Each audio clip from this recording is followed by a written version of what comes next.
Why, hello there, old friend. It's good to see you again. It's been a while. Come in, grab a cup of tea, and sit down. We have some catching up to do. What's that? I'm looking nice?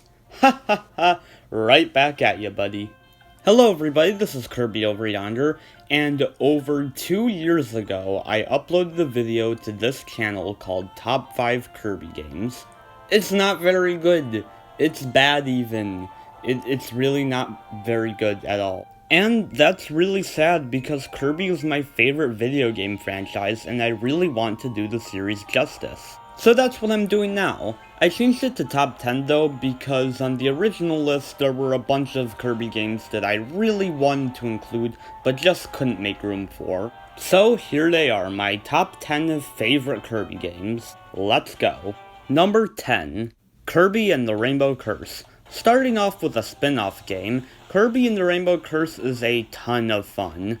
This is easily one of the best looking Kirby games ever. I'm a big fan of stop-motion animation, and to see Kirby emulate that style is just wonderful. Though the one downside to this is that for a majority of the game you're going to be having to look at the gamepad, and while it still looks decent on the gamepad, it doesn't look nearly as good as it does on the TV screen. As for the gameplay itself, it's pretty dang fun. It's filled with neat puzzles and obstacles that you need to think hard to find your way around. And they really play with and make use out of the gameplay mechanics. Though occasionally the level design can get a little frustrating, which is why I usually play this game in short bursts. While it's not perfect, Kirby and the Rainbow Curse is still a very enjoyable time, and if for whatever reason you still have a Wii U, I recommend checking it out. Number 9. Kirbys Greenland 3. There's just something so charming about Kirbys Greenland 3, particularly the aesthetic of it. It looks like it was drawn by a 3-year-old, and I mean that in the best way possible. It just kind of sends off a warm and nostalgic vibe that always makes it pleasant to revisit. This game also deserves a lot of credit for introducing some very iconic characters.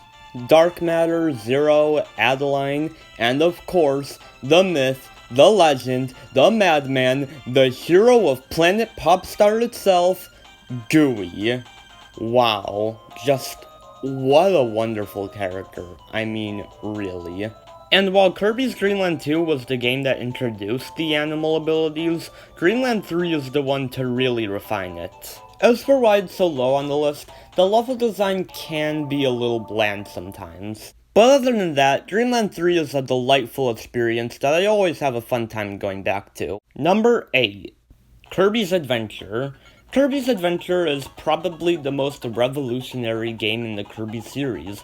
It introduced copy abilities, Meta Knight, and even the fact that Kirby is pink. To me, Kirbys Adventure just screams simple but charming. Nothing about this game would blow you away or anything, but it's just such a fun time from beginning to end. The graphics, the music, the gameplay, everything about this game is just really fun. And even though the copy abilities are a lot simpler in this game than in most other Kirby games, there's still a lot of fun to try out. Again, it's nothing mind-blowing, but it has pretty much everything you'd want in a Kirby game. Number 7. Kirby Triple Deluxe. Kirby's first game on the 3DS is a very enjoyable one. There's a ton of neat concepts in this one, like the idea of playing with the background and foreground is pretty unique to a 2D platformer. Similarly, Hypernova is super fun to use. It's super powerful and there's a bunch of unique puzzles you can solve with it. Plus, this game looks great for being on the 3DS. All of the environments are super vibrant and colorful. The music is pretty killer too, and overall there's just a very pleasant atmosphere to this game.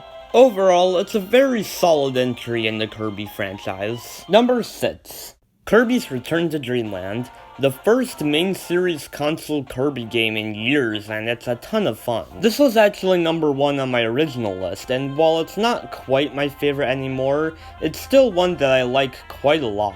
I love the amount of detail put into the backgrounds of this game. This is easily one of the best looking Wii games. I love the cinematic cutscenes accompanied by the beautifully orchestrated music. The story itself is nothing special, but the way it's presented makes it feel like a silent movie. And the super abilities are incredibly powerful and just really fun to use. This game also revolutionized the way Kirby plays. Every main series Kirby game to come after this has the exact same style of gameplay. Return to Dreamland is just a very polished and fun game, and if you've never played a Kirby game before, I think it's a very good game to start out with. Number 5. Kirby 64, The Crystal Shards. This game is actually very important to me personally, because it was the first Kirby game I ever played. And man, what a way to start. The combined abilities are a ton of fun to use. It's really cool getting to see which copy abilities make which new ability. And it really helps set this game apart from other Kirby games, since these abilities don't appear in any other games in the franchise. It helps make this game very replayable, and despite being on the N64, the graphics still look very good even today. The game is super colorful, so even if the graphics are somewhat dated, it's still pleasant to look at. And the cutscenes are amazing. They're just so charming and adorable, and I love them. I love them so much. The game is very good at atmosphere too, with the music and the little details in the background. It really immerses you into the experience of the game. Overall, Kirby 64 is just a very nostalgic and fun time. Number 4. Kirby Planet Robobot.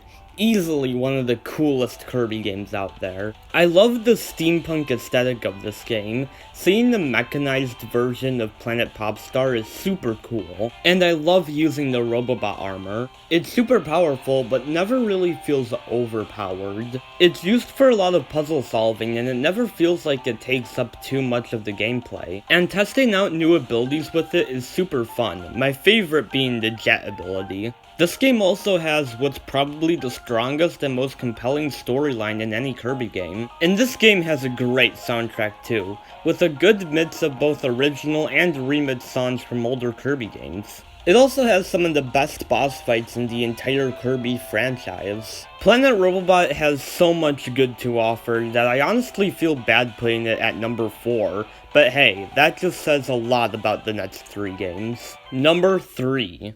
Kirby Superstar Ultra. Yes, I'm picking it over the original because it's objectively better in every way possible, don't at me. Everything the original Superstar did, Superstar Ultra does better. I love the way this game looks. The original game always looked a little off to me. I could never quite put my finger on it, but Superstar Ultra just looks perfect. The developers have clearly mastered the art of 16-bit graphics, making this one of the best looking Kirby games out there. While the original game only had 8 modes, this game has 13, each with their own unique cutscene, story, setting, and gameplay. Also, unlike the original, this game is on handheld, meaning you can play it pretty much anywhere. The game also has an awesome soundtrack, some great copy abilities, fantastic boss fights, and is overall one of the funnest and most polished games in the Kirby franchise.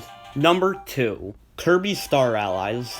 To me, Kirby Star Allies is just a beautiful love letter to the entire Kirby franchise. It takes ideas such as making the enemies into your friends from Kirby Superstar, or the combined abilities from Kirby 64, and does new and unique things with them. We've got Adeline, Martz, Magalore, Susie, frickin' Dewey. Okay, this game is perfect. Seriously, the adding of Dream Friends was just such a perfect way to celebrate the Kirby franchise. And good lord, this game looks beautiful. This is the first HD main series Kirby game, and god does it show. Never has there been so much detail put into the backgrounds of a Kirby game. And while the story mode itself is relatively short, there's a ton of content in there to keep you going back. From start to finish, Kirby Star Allies is just a delightful experience.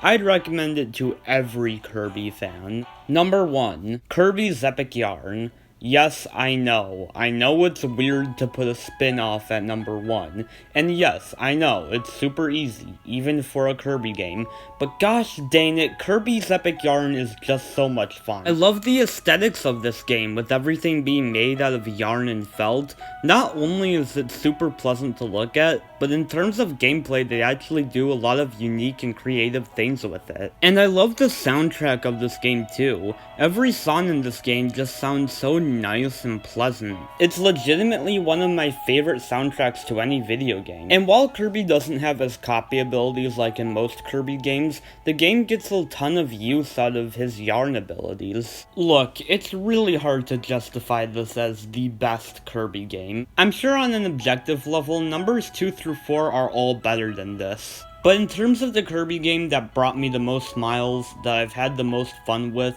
that I remember the most fondly, Kirby's Epic Yarn has every other game in the series beat. And I'm perfectly okay with that. So those were my 10 favorite Kirby games. I had a ton of fun doing this list since the series as a whole means so much to me. Please let me know your favorite Kirby games in the comments, and have a pleasant day.